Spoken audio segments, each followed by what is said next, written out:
horror, grief, anger, compassion, and fear.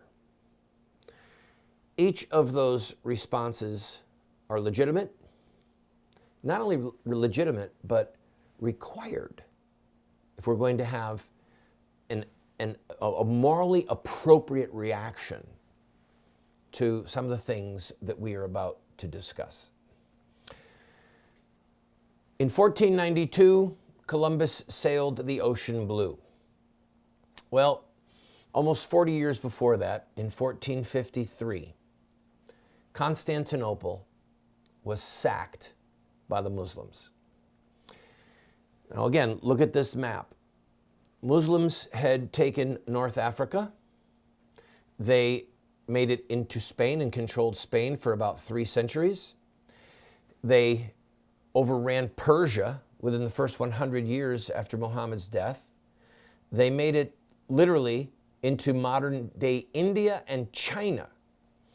But they were never able to defeat the Byzantine Empire until the 1450s.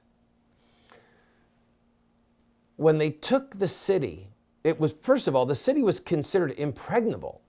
The Navy, remember I told you about the Strait of Dardanelles? The Muslim Navy was knocking at the door, but they couldn't get into the bay. And it looked like they were going to be defeated. The leader of the Muslim forces ordered one night that as soon as the sun set, on a very moonless, dark night, that the ships be moved about 6 miles over land, and they pulled the ships with ropes. They put logs underneath them to roll them, and they moved the ships into the harbor. So when the citizens of Constantinople awoke in the morning, rather than being safe, because they'd been under siege for a while, and rather than thinking that they were going to prevail, which it looked like they were going to, suddenly the enemy was inside the camp. It was a very short few weeks, matter of days, and the Muslims conquered Constantinople. It was a horrifying, brutal orgy of rape and violence and bloodshed.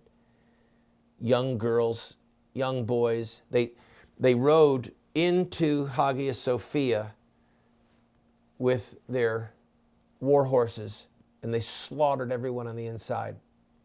Now, so that you grasp the significance of this loss, because most of us don't have a knowledge of this history, we have a British central history, not an Orthodox central history.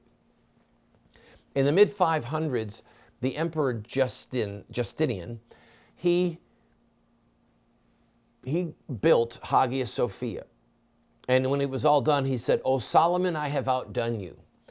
It was the most magnificent church structure for nearly 1,000 years on the entire planet.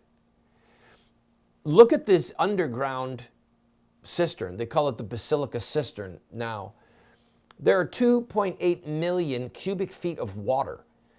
So the emperors created this underground water supply so that if drought happened, they could still have water. This was done on an ongoing basis because Rome had aqueducts where they were having water all the time. Constantinople had a water problem, so they built this cistern. It's still there. You can go there right now. There are shops downstairs. It's absolutely astounding. I have, full disclosure, I have been to Istanbul. I've been to the Topkapi Palace where the archives of Muhammad's life are kept, been to Hagia Sophia, been to the Blue Mosque across the street, been down inside of the Basilica Cistern. It's absolutely breathtaking. But it's equally horrifying because this church, this magnificent, unparalleled church, was the scene of not refuge, not sanctuary, where people were hiding, pleading for mercy. It was the site of the death of thousands of murders when the Muslims came in. And then they just flat out stole it and turned it into a mosque. And that part of the story is critical. I'll be right back. Don't go away.